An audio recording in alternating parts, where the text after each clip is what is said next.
Hi there, in this video I will show you how to get discount for PlayStation Store. So for this I am here on PlayStation and I added this PlayStation to my cart. Let me show you. Here we have it. Now open a new tab to get discount and search for simplycodes.com.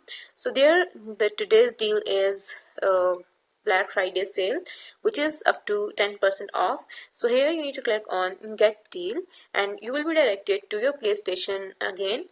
Okay, so here we have all the games where you will get 10 to 25% off, or either we have 40%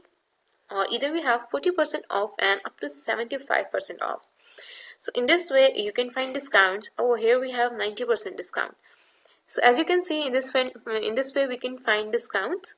So I will go with this 90% off one. Okay, here you need to click on add to cart. So as you can see there, it's showing the offer ends at 7:59 GMT, which is 12/3/2024. This means this offer is ending today. So it is in the cart. So I will remove the previous one. Let me remove this one. Okay, now we have the one only, and which is for $2 only, $2.99 only. So in this way you can get discounts for PlayStation Store. If you found this video helpful, make sure to like the video and subscribe our channel. See you guys in the next one. Bye.